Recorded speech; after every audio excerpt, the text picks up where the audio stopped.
ಲೋಕಸಭೆ ticket ಹಂಚಿಕೆಯ ಕಸರತ್ತು ಜೋರಾಗಿದೆ. ಇವತ್ತು ದೆಹಲಿಯಲ್ಲಿ ಬಿಜೆಪಿ ಮಹತ್ವದ ಸಭೆ ನಡೆಸ್ತಾ ಇದೆ. ಲೋಕಸಭಾ ಚುನಾವಣೆ ಟಿಕೆಟ್ ಹಂಚಿಕೆ ಸಂಬಂಧ ಸಭೆ ನಡೆಯುತ್ತೆ. ಇವತ್ತು ಬಿಜೆಪಿ ಕೇಂದ್ರ ಚುನಾವಣಾ ಸಮಿತಿ ಸಭೆ ಇರುತ್ತೆ. ಇವತ್ತು ಸಾಯಂಕಾಲ 5 ಗಂಟೆಗೆ ಸಭೆ ಇದೆ. ಈ ಸಭೆಯಲ್ಲಿ ಬಿಜೆಪಿಯ ಎರಡನೇ ಪಟ್ಟಿ ಬಗ್ಗೆ ಚರ್ಚೆಯಾಗುತ್ತೆ. ಎರಡನೇ ಪಟ್ಟಿಯಲ್ಲಿ ರಾಜ್ಯದ 20 ಕ್ಷೇತ್ರಗಳಿಗೆ ಹೆಸರುಗಳು ಪ್ರಕಟವಾಗುವ ಸಾಧ್ಯತೆ ಇದೆ. ಒಂದೇ ಹಂತದಲ್ಲಿ 20 ಕ್ಷೇತ್ರಗಳಿಗೆ ಅಭ್ಯರ್ಥಿಗಳ ಹೆಸರು ಫೈನಲ್ ಮಾಡೋ ಪ್ಲಾನ್ ಮಾಡಿಕೊಂಡಿದ್ದಾರೆ. ಮೈತ್ರಿ ಸಾಧ್ಯತೆ ಇರುವ ಕ್ಷೇತ್ರಗಳ ಪಟ್ಟಿ ಬಿಡುಗಡೆ ವಿಳಂಬವಾಗೋ ಸಾಧ್ಯತೆ ಇದೆ. ಸಭೆಯಲ್ಲಿ ಮಾಜಿ ಸಿಎಂ ಯಡಿಯೂರಪ್ಪ ಭಾಗಿಯಾಗ್ತಾರೆ. ನಾಳೆ ಬೆಳಗ್ಗೆ ದೆಹಲಿಗೆ ತೆರಳುತ್ತಾರೆ. ವಿಜೇಂದ್ರ ಸೇರಿ ಇನ್ನೂ ಕೆಲವು ನಾಯಕರು ದೆಹಲಿಗೆ ಹೋಗ್ತಾರೆ. ಹಾಗಾದ್ರೆ 20 ಕ್ಷೇತ್ರಗಳು ಅನ್ನೋದಾದ್ರೆ ಯಾವ ಕ್ಷೇತ್ರಗಳು? ಕೆಲವೊಂದು ಗೊಂದಲಗಳಿವೆ. ಆ ಗೊಂದಲಗಳಿಗೆ ಬಿಜೆಪಿ ಏನ್ ಮಾಡುತ್ತೆ? ಇವೆಲ್ಲದರ ಬಗ್ಗೆ ಮಾತಾಡ್ತಾ ಹೋಗೋಣ. ಪ್ರಶಾಂತ್, 20 ಕ್ಷೇತ್ರಗಳಿಗೆ ಒಂದೇ ಹಂತದಲ್ಲಿ ಟಿಕೆಟ್ ಘೋಷಣೆ ಆಗೋ ಸಾಧ್ಯತೆ ಇದೆಯಾ ಈಗ ಸದ್ಯದ ಪರಿಸ್ಥಿತಿಯಲ್ಲಿ ಕರ್ನಾಟಕದಲ್ಲಿ? ಈಗಾಗಲೇ ಪ್ರೀ-CEC ಮೀಟಿಂಗ್ ಏನು ಮೊನ್ನೆ ಅಮಿತ್ ಶಾ, JP ನಡ್ಡಾ ಮತ್ತು ಕರ್ನಾಟಕದ ನಾಯಕರ ನಡುವೆ ನಡೆದಿತ್ತು. ಅದರಲ್ಲಿ 28 ಕ್ಷೇತ್ರಗಳ ಬಗ್ಗೆ ಚರ್ಚೆ ನಡೆದಿತ್ತು. ಆದರೆ CECಗೆ 20 ಕ್ಷೇತ್ರಗಳನ್ನು ಬಹುತೇಕ ಸಿಂಗಲ್ ನೇಮ್ಗಳನ್ನು ತೆಗೆದುಕೊಂಡು ಹೋಗ್ತಕ್ಕಂಥ ಸಾಧ್ಯತೆಗಳಿವೆ. ಪ್ರಧಾನಮಂತ್ರಿ ನರೇಂದ್ರ ಮೋದಿ ಆ ಒಂದು ಸಭೆಯಲ್ಲಿರ್ತಾರೆ. ಹೀಗಾಗಿ ಅಲ್ಲಿ 20 ಕ್ಷೇತ್ರಗಳ ಅಖೈರುಗೊಳಿಸಲಾಗುತ್ತೆ. ಸರಿ ಸುಮಾರು ನನಗಿರ್ತಕ್ಕಂಥ ಮಾಹಿತಿಯ ಪ್ರಕಾರ 12 ಸಂಸದರು ಇವತ್ತು ಟಿಕೆಟ್ ಕಳೆದುಕೊಳ್ಳಿದ್ದಾರೆ. ಅಂದರೆ BJPಯವರು 25 ಸಂಸದರಿದ್ದರು. ಸುಮಲತಾ ಅವರು ಬಿಡಿ ಪಕ್ಷೇತರರಾಗಿ ಆಯ್ಕೆಯಾಗಿದ್ದರು. 25ರಲ್ಲಿ 12 ಸಂಸದರು ಮೊದಲ ಪಟ್ಟಿಯಲ್ಲಿ ಸೀಟ್ ಕಳೆದುಕೊಳ್ಳಿದ್ದಾರೆ ಅಂತಕ್ಕಂಥ ಒಂದು ಮಾಹಿತಿ ಇದೆ. ನಾವು 14ರವರೆಗೆ ಅಂತ ಹೇಳ್ತಿದ್ವಿ. ಆದರೆ 12 ಸೀಟ್ ಸಂಸದರು, ಅದರಲ್ಲಿ 5 ಸ್ವಯಂ ನಿವೃತ್ತಿ ಇರ್ತಕ್ಕಂಥ ಶ್ರೀನಿವಾಸ್ ಪ್ರಸಾದ್, ಸದಾನಂದ ಗೌಡರು, ಬಚ್ಚೇಗೌಡರು, GS ಬಸವರಾಜ್, ಶಿವಕುಮಾರ್ ಉದಾಸಿ, ಇವರು ಸ್ವಯಂ ನಿವೃತ್ತಿ ಇರ್ತಕ್ಕಂಥವ್ರು. ಉಳಿದ ಮಾಹಿತಿ ಇರುವ ಪ್ರಕಾರ ಚಿಕ್ಕೋಡಿ, ಬೆಳಗಾವಿ, ಬಳ್ಳಾರಿ, ರಾಯಚೂರು ಜೊತೆಗೆ ಕರಾವಳಿ ಅಲ್ಲಿ 3-2, ಮೈಸೂರಿನ ಬಗ್ಗೆ ಕೂಡ ಅನೇಕ ಚರ್ಚೆಗಳು ನಡೀತಾ ಇವೆ. ಹೀಗೆ ಒಟ್ಟು 12 ಸಂಸದರು ಟಿಕೆಟ್ ಪಡಿಲಿಕ್ಕಿಲ್ಲ ಅಂತಕ್ಕಂಥ ಒಂದು ಮಾಹಿತಿ ಇದೆ. ಈಗಿರುವ ಪ್ರಕಾರ BJP ಇವತ್ತಿನ ಸಭೆಯಲ್ಲಿ 2 ಸೀಟ್ಗಳನ್ನು JDSಗೆ ಕೊಡಲಿಕ್ಕೆ ಒಂದು ನಿರ್ಧಾರವನ್ನು ಯಾಕಂದರೆ ಅವರು ಹಾಸನ, ಕೋಲಾರ ಅಂತಕ್ಕಂಥದ್ದನ್ನು ಕಳೆದ ವಾರ ಹೇಳ್ತಾ ಇದ್ರು. JDS ಪಟ್ಟು ಹಿಡಿದಿದೆ, ಇಲ್ಲ ಮಂಡ್ಯ ಕೊಡಲೇಬೇಕು ಅಂತಕ್ಕಂಥದ್ದನ್ನು. ನಾಳೆ HD ಕುಮಾರಸ್ವಾಮಿ ಅವರನ್ನು ಅಮಿತ್ ಶಾ ದಿಲ್ಲಿಗೆ ಕರೆಸಿಕೊಳ್ಳಿದ್ದಾರೆ. ಕುಮಾರಸ್ವಾಮಿಯವರ ಜೊತೆಗೆ ಸೀಟ್ ಹಂಚಿಕೆ ಬಗ್ಗೆ ಸ್ಪಷ್ಟ ಒಂದು ಚರ್ಚೆ ನಡೆದ ನಂತರ ಅದರಲ್ಲಿ ಬಹುತೇಕ ಕರ್ನಾಟಕದ ವಿಜಯೇಂದ್ರ ಕೂಡ ಆ ಸಭೆಯಲ್ಲಿ, ಇಲ್ಲಿಯವರೆಗೆ ವಿಜಯೇಂದ್ರ, ಕುಮಾರಸ್ವಾಮಿ ಮತ್ತು BJP ಹೈಕಮಾಂಡ್ ಮುಖಾಮುಖಿಯಾಗಿ ಕುತ್ಕೊಂಡು JDS ಸೀಟ್ ಬಗ್ಗೆ ಮಾತಾಡಿಲ್ಲ. ನಾಳೆ ವಿಜಯೇಂದ್ರರನ್ನು ಕೂಡ ಆ ಸಭೆಗೆ ಆಹ್ವಾನಿಸ್ತಕ್ಕಂಥ ಸಾಧ್ಯತೆಗಳಿವೆ. ಅಲ್ಲಿ ಎಷ್ಟು ಸೀಟು ಅಂತಕ್ಕಂಥದ್ದು ಸ್ಪಷ್ಟಗೊಳ್ಳಿದೆ. ಅಂದರೆ ಈಗ ಬೆಂಗಳೂರು ಗ್ರಾಮಾಂತರ ಡಾಕ್ಟರ್ ಮಂಜುನಾಥ್ ಅವರಿಗೆ ಟಿಕೆಟ್ ಕೊಡಬೇಕು BJP ಕೋಟಾದಲ್ಲಿ ಅಂತಕ್ಕಂಥದ್ದು ನಿರ್ಧಾರ ಆಗಿತ್ತು. ಬಟ್ ಕುಮಾರಸ್ವಾಮಿ ಅವ್ರ ಜೊತೆಗಿನ ಚರ್ಚೆ ಆಗುವವರೆಗೆ ಅವೆಲ್ಲವನ್ನು, ಆ ಸೀಟ್ಗಳನ್ನು ಘೋಷಿಸುವ ಸಾಧ್ಯತೆಗಳು ಕಡಿಮೆ ಅಂತಕ್ಕಂಥದ್ದನ್ನು ಹೇಳಲಾಗ್ತಾ ಇದೆ. ಶೋಭಾ ಕರಂದ್ಲಾಜೆ ಸೀಟ್ ಬಗ್ಗೆ ಗೊಂದಲಗಳಿವೆ. ಯಡಿಯೂರಪ್ಪನವ್ರು ಪಟ್ಟು ಹಿಡಿದಿದ್ದಾರೆ. ಈಗ ಬೆಂಗಳೂರು ಉತ್ತರಕ್ಕೆ ಯಾರು, ಒಂದು ವೇಳೆ ಮಂಡ್ಯದಲ್ಲಿ JDSಗೆ ಬಿಟ್ಟುಕೊಡೋದಾದರೆ ಸುಮಲತಾ ಅವ್ರದ್ದೇನು ಮುಂದೆ ಅಂತಕ್ಕಂಥದ್ದು ಕೂಡ ನಿರ್ಧಾರ ಆಗಬೇಕು. ಪ್ರಾಯಶಃ 2ನೇ ಹಂತದಲ್ಲಿ ಆಗ್ತಕ್ಕಂಥ ಸೀಟ್ಗಳು ಇವತ್ತು ಆ ಸೀಟ್ಗಳು ಬರ್ತವೆ ಅಂತಕ್ಕಂಥದ್ದು ಸ್ಪಷ್ಟತೆ ಇಲ್ಲ. ಇವತ್ತು ಉತ್ತರ ಕರ್ನಾಟಕ ಭಾಗದ, ಹೈದರಾಬಾದ್ ಕರ್ನಾಟಕ ಭಾಗದ, ಕರಾವಳಿಯ, ಮಧ್ಯ ಕರ್ನಾಟಕದ ಸೀಟ್ಗಳು ಅನೌನ್ಸ್ ಆಗ್ತಕ್ಕಂಥ ಬೆಂಗಳೂರು ದಕ್ಷಿಣ, ಬೆಂಗಳೂರು ಸೆಂಟ್ರಲ್, ಈ ಸೀಟ್ಗಳು ಇವತ್ತು ಅನೌನ್ಸ್ ಆಗ್ತವೆ ಅಂತಕ್ಕಂಥದ್ದನ್ನು BJPಯ ಮೂಲಗಳು ಹೇಳ್ತಾ ಇವೆ. ಈಗ ಯಾವ ಸಂಸದರು ಅಂತಕ್ಕಂಥದ್ರ ಬಗ್ಗೆ ಈಗ ರಮೇಶ್ ಜಿಗಜಿಣಗಿ ಕೊಡ್ತಾರೋ ಇಲ್ವೋ ಇನ್ನೂ ಸ್ಪಷ್ಟ ತೀರ್ಮಾನ ಆಗಿಲ್ಲ. ಜಗದೀಶ್ ಶೆಟ್ಟರ್ಗೆ ಎಲ್ಲಿ ಕೊಡಬೇಕು? ಈಗ ಅವ್ರ ಹೆಸರು ಧಾರವಾಡಕ್ಕೂ ಇತ್ತು, ಹಾವೇರಿಗೂ ಇತ್ತು, ಬೆಳಗಾವಿಗೆ ಹೋಗ್ರಿ ಅಂತಕ್ಕಂಥದ್ದನ್ನು ಹೇಳ್ತಾ ಇದ್ರು. ಅವ್ರು ಬೆಳಗಾವಿಗೆ ಹೋಗ್ಲಿಕ್ಕೆ ತಯಾರಿಲ್ಲ. ಹೀಗಾಗಿ ಜಗದೀಶ್ ಶೆಟ್ಟರ್ಗೆ ಎಲ್ಲಿ ಕೊಡಬೇಕು ಅಂತಕ್ಕಂಥದ್ದು ಕೂಡ ಇವತ್ತಿನ ಸಭೆಯಲ್ಲಿ ತೀರ್ಮಾನ ಆಗ್ತಕ್ಕಂಥ ಸಾಧ್ಯತೆಗಳಿವೆ. ನಾಳೆ ಸಂಜೆ ಬಹುಶಃ ಕುಮಾರಸ್ವಾಮಿಯವರ ಭೇಟಿಯ ನಂತರ ನಾಳೆ ಸಂಜೆ ಅಥವಾ ನಾಡಿದ್ದು 2ನೇ ಪಟ್ಟಿಯಲ್ಲಿ ಕರ್ನಾಟಕದ 20 ಸಂಸದ ಅಭ್ಯರ್ಥಿಗಳ ಹೆಸರುಗಳನ್ನು ಘೋಷಿಸಲಾಗುತ್ತೆ ಅಂತಕ್ಕಂಥದ್ದನ್ನು BJPಯ ದಿಲ್ಲಿ ಮೂಲಗಳು ಹೇಳ್ತಾ ಇವೆ. ಈಗ ಗೊಂದಲ ಎಷ್ಟಾಗತ್ತೆ ಅದೊಂದು ಕುತೂಹಲ. ಯಾಕಂದರೆ 2018, 19, 23 ಎಲ್ಲ ಸಂದರ್ಭದಲ್ಲೂ ಟಿಕೆಟ್ ಹಂಚಿಕೆಯಲ್ಲಿ BJPಯಲ್ಲಿ ಗೊಂದಲಗಳಾಗಿವೆ. ಆ ಗೊಂದಲಗಳೆಷ್ಟು, ಅದರ ಪರಿಣಾಮ ಎಷ್ಟು? ಒಂದೇನಾಗ್ತಾ ಇದೆ ಅಂದರೆ, ನಾವೇನೇ ಮಾಡಿದರೂ ಮೋದಿ ಹೆಸರಿನಲ್ಲಿ ಓಟ್ ಬರುತ್ತೆ ಅಂತಕ್ಕಂಥ ಕಾರಣಕ್ಕೋಸ್ಕರವೋ ಏನೋ ಟಿಕೆಟ್ ಹಂಚಿಕೆಯಲ್ಲಿ ಸಾಕಷ್ಟು ಗೊಂದಲಗಳಾಗ್ತಿವೆ. ಅವುಗಳನ್ನು ಈ ಬಾರಿ ಹೇಗೆ ಸರಿ ಮಾಡಲಾಗತ್ತೆ ಅಂತಕ್ಕಂಥದ್ದು ಕೂಡ ಒಂದು ಪ್ರಶ್ನಾರ್ಥಕ.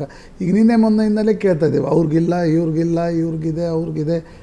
ಈಶ್ವರಪ್ಪನವರ ಮಗ ಬಂದು ಬಹಿರಂಗವಾಗಿ ಹೇಳಿಕೆಯನ್ನು ಕೊಟ್ಟರು, ಒಂದು ಕಡೆ ಪ್ರತಾಪ್ ಸಿಂಹ ಬಂದು ಹೇಳಿಕೆಯನ್ನು ಕೊಟ್ಟರು, BC ಪಾಟೀಲ್ ಬಂದು ಒಂದು ಹೇಳಿಕೆಯನ್ನು ಕೊಟ್ಟರು, ರಮೇಶ್ ಜಿಗಜಿಣಗಿ ಮೊದಲೇ ಹೇಳಿದ್ದಾರೆ ನಂಗೆ ಟಿಕೆಟ್ ಕೊಡದೇ ಇದ್ದರೆ, ಸದಾನಂದ ಗೌಡರು ಹೇಳಿದರು ಪ್ರಯೋಗಗಳನ್ನು ಮಾಡಲಿಕ್ಕೆ ಹೋಗಿ ನಂಗೆ ನೋವಾಗಿದೆ ಅಂತಕ್ಕಂಥದ್ದು.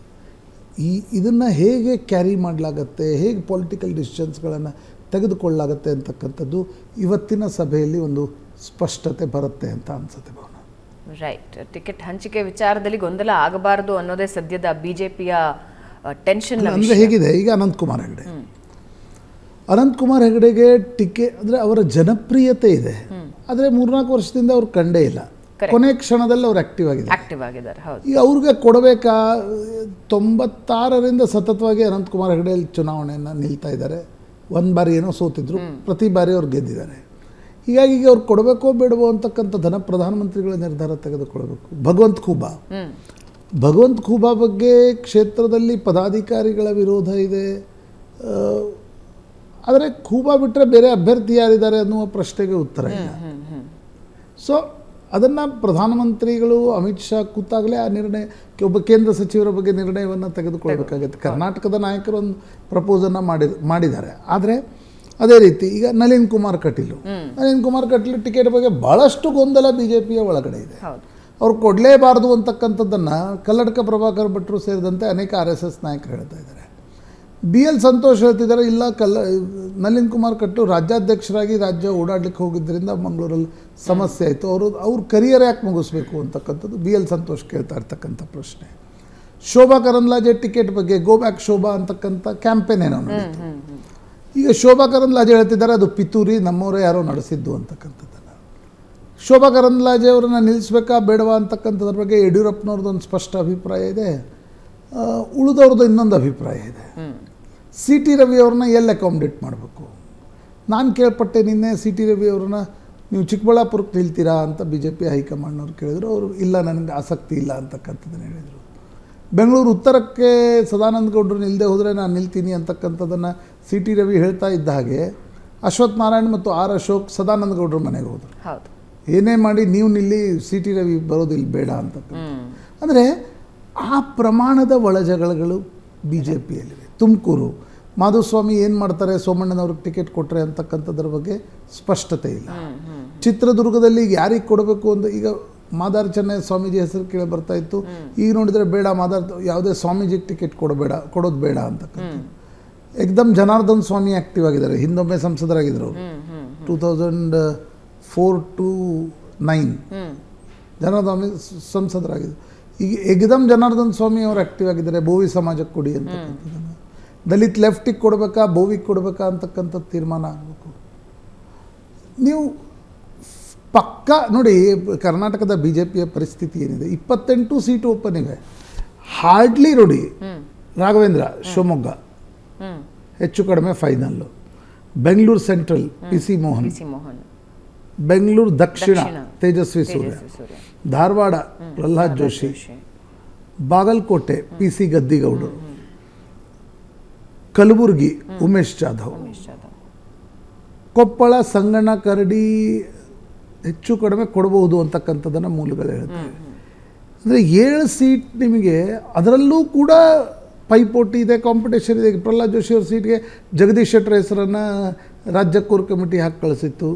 ಪೈಪೋಟಿ ಶುರು ಆಗೋದ ತಕ್ಷಣ ಅಂದರೆ ನಿಮ್ಗೆ 28ರಲ್ಲಿ 6-7 ಸೀಟ್ ಬಿಟ್ಟರೆ ಉಳಿದೆಲ್ಲ ಸೀಟ್ಗಳು ಓಪನ್ ಇವೆ, where you have a sitting MP. Correct. ಆ ಕಾರಣದಿಂದ ಏನಾಗ್ತಿದೆ ಅಂತಂದರೆ ಗೊಂದಲಗಳಿವೆ. ಹಾರ್ಡ್ಲಿ 1 ತಿಂಗಳಲ್ಲಿ ಚುನಾವಣೆ ಬಂದರೆ ಹೇಗೆ ಎದುರಿಸ್ತಾರೆ, ಹೆಂಗಿದೆ ಪರಿಸ್ಥಿತಿ? ಅದರ್ ದೆನ್ ಮೋದಿಸ್ ಪ್ಲ್ಯಾನ್, ನೀವು what you are going to offer? ಈ ರೀತಿಯ ಒಳಜಗಳಗಳಿದ್ರೆ ಅಂತಕ್ಕಂಥದ್ದು ಸಮಸ್ಯೆ. ಮೋದಿ ಪಾಪ್ಯುಲರ್ ಇದ್ದಾರೆ, ಇಲ್ಲ ಅಂತ ಅಲ್ಲ ಪ್ರಶಾಂತ್, ಆದರೆ ಎಲ್ಲವೂ ಮೋದಿಯಿಂದಲೇ ನಿರ್ಧಾರಿತ. ಮೋದಿ ಒಂದೇ ಫ್ಯಾಕ್ಟರ್ ಸಂಸದರನ್ನು ಗೆಲ್ಲಿಸ್ಕೊಂಡು ಅನ್ಕೊಂಡಿರೋ ಮಟ್ಟಕ್ಕೆ ಸೀಟ್ಗಳನ್ನು ಗೆಲ್ಲಿಸ್ತಾರೆ ಅನ್ನೋ ಭ್ರಮೆಯಲ್ಲಿ ಬಿಜೆಪಿ ಇದೆ ಅನ್ನೋದಾದ್ರೆ ಐ ಥಿಂಕ್ ಅಗೇನ್ ಸ್ಯಾಬಟಾಜ್ ಆಗೋ ಪರಿಸ್ಥಿತಿಗೆ ತಗೊಂಡು ಹೋಗ್ತಾರೆ. ಈ ಮಟ್ಟದ ಗೊಂದಲಗಳು ಪಕ್ಷದಲ್ಲೇ ಗೊಂದಲಗಳು. ನನಗೆ ಈ ಏಡಿ ಕಥೆ ನೆನಪಾಗತ್ತೆ, ಏಡಿ ಕಥೆ ನೆನಪಾಗತ್ತೆ. ಏನು ಗೋಡೆ ಹತ್ತುವಾಗ ಒಂದ್ರ ಕಾಲು ಒಂದು ಎಳ್ಕೊಂಡು ಬೀಳೋದು ಅಂತ. ಹಂಗಿದೆಯೇನೋ ಬಿಜೆಪಿ ಪರಿಸ್ಥಿತಿ. ಯಾಕೆ ಅನ್ನೋದನ್ನ ಮಾತಾಡೋಣ ಚಿಕ್ಕ ಬ್ರೇಕ್ ಆದ್ಮೇಲೆ. ಟಿಕೆಟ್ ಹಂಚಿಕೆ ವಿಚಾರದಲ್ಲಿ ಬಿಜೆಪಿ ಪದೇ ಪದೇ ತಪ್ಪು ಹೆಜ್ಜೆ ಇಡ್ತಾ ಇದೆಯಾ? ವಿವಾದಗಳನ್ನ ಮೈ ಮೇಲೆ ಎಳ್ಕೊಳ್ತಾ ಇರೋದು ಯಾಕೆ ಬಿಜೆಪಿ? ಬಿಜೆಪಿಯ ಕೆಲವು ನಾಯಕರ ನಡೆಯಿಂದ ಕಾರ್ಯಕರ್ತರಲ್ಲಿ ಕನ್ಫ್ಯೂಷನ್ ಶುರುವಾಗಿದೆ. ರಾಜ್ಯ ಬಿಜೆಪಿಯಲ್ಲಿ ಟಿಕೆಟ್ ಸಂಬಂಧ ಆಂತರಿಕ ಸಮಸ್ಯೆ ಎದ್ದು ಕಾಣ್ತಾ ಇದೆ. ಸುಸೂತ್ರವಾಗಿ ಪ್ರಕ್ರಿಯೆ ನಡೀತಾ ಇಲ್ಲ ಅನ್ನೋದು ಸ್ಪಷ್ಟವಾಗ್ತಾ ಇದೆ. ಬಿಜೆಪಿಯಲ್ಲಿ ಯಾವಾಗಲೂ ಟಿಕೆಟ್ ವಿಷಯ, ಎಲೆಕ್ಷನ್ ವಿಷಯ ಬಂದಾಗ ಈ ಸಮಸ್ಯೆಗಳು ಉದ್ಭವ ಆಗೋದು ಯಾಕೆ? ಟಿಕೆಟ್ ಕೊಡೋ ವಿಚಾರದಲ್ಲಿ ಈ ಹಿಂದೆನೂ ಹಲವು ಬಾರಿ ತಪ್ಪುಗಳಾಗಿವೆ. 2023ರಲ್ಲಿ ವಿಧಾನಸಭಾ ಎಲೆಕ್ಷನ್ನಲ್ಲಿ ಏನೇನು ತಪ್ಪಾಯಿತು ಅನ್ನೋದನ್ನ ಬಿಜೆಪಿ ಹೈಕಮಾಂಡ್ ಈಗಾಗಲೇ ತಿಳ್ಕೊಂಡಿದೆ. Still it continues. ಯಾಕೆ ಪ್ರಶಾಂತ್? ಏಡಿದು ಎಕ್ಸಾಂಪಲ್ ಕೊಡ್ತಾ ಇದ್ವಿ ಬ್ರೇಕಿಗೆ ಮುಂಚೆ. ನೋಡಿ ಭಾವನಾ, ನನಗನ್ಸುತ್ತೆ ಈಗ ಕರ್ನಾಟಕದ ಬಿ ಜೆ ಪಿ ಟಿಕೆಟ್ ಇವತ್ತು ಬಹುಶಃ ಫೈನಲ್ ಆಗುತ್ತೆ, 4-5 ದಿನ ಟೈಮ್ ತೆಗೆದುಕೊಳ್ತು, ಟಿ ವಿಗಳಲ್ಲಿ ಸುದ್ದಿ ಬಂತು. That is not a problem. ನೀವು 10 ದಿನ ಟೈಮ್ ತೆಗೆದುಕೊಳ್ಳಿ, because it's a political process. ಆ ಪ್ರೊಸೆಸ್ಸನ್ನು ಟೆಲಿವಿಷನ್ ಚಾನೆಲ್ಗಳಲ್ಲಿ ನಾವು ಕ್ಷಣ ಕ್ಷಣದ ಮಾಹಿತಿ ಬೇಕು ಅನ್ನುವ ಕಾರಣಕ್ಕೋಸ್ಕರ ಪೊಲಿಟಿಕಲ್ ಪಾರ್ಟಿಗಳು ನಿರ್ಣಯ ತೆಗೆದುಕೊಳ್ಳಬೇಕು ಅಂತ ನಾನು ಹೇಳ್ತಾ ಇಲ್ಲ. ಆದರೆ ನೀವು ಲೀನಿಯರ್ ಡಿಸಿಷನ್ಸ್ಗಳು ಉಂಟಾ ಅನ್ನೋದು ಪ್ರಶ್ನೆ. ಈಗ ಕಾಂಗ್ರೆಸ್ನಲ್ಲಿ 7 ಅಭ್ಯರ್ಥಿಗಳ ಪಟ್ಟಿ ಫೈನಲ್ ಆಯಿತು, ಕರ್ನಾಟಕದಲ್ಲಿ ಚರ್ಚೆ ಆಯಿತು, ಅದೇ ಪಟ್ಟಿ ಅಲ್ಲಿ ಫೈನಲ್ ಆಯಿತು. ಒಳಜಗಳಗಳಿಲ್ವಾ? ಒಳಜಗಳಗಳಿವೆ. ಆದರೆ ಕಾಂಗ್ರೆಸ್ ಕರ್ನಾಟಕದಲ್ಲಿ ಅದನ್ನು ಸರಿಯಾಗಿ ಹ್ಯಾಂಡಲ್ ಮಾಡ್ತಕ್ಕಂಥ ಒಂದು ಪ್ರಯತ್ನದಲ್ಲಿರುತ್ತೆ. ಬಟ್ ಕರ್ನಾಟಕದಲ್ಲಿ ಈಗ ಬಿ ಜೆ ಪಿ ನೋಡಿ, ನೀವು ಭಾಳ ಹಳೇದು ಬೇಡ ಈಗ ಅಲ್ವಾ. 8ರಿಂದ 13ರಲ್ಲಿ ಏನೇನು ಗಲಾಟೆ ನಡೀತು ಅದಕ್ಕೆ ನಾನು ಹೋಗಲ್ಲ. 18ರಲ್ಲಿ ಕೊನೆಯ ಗಳಿಗೆಯವರೆಗೆ ಮುಖ್ಯಮಂತ್ರಿ ಪುತ್ರನಿಗೆ ಟಿಕೆಟ್ ಕೊಡಬೇಕೋ ಬೇಡವೋ ಅಂತಕ್ಕಂಥದ್ದು ತೀರ್ಮಾನ ಮಾಡೋಕ್ಕಾಗಲ್ವಾ?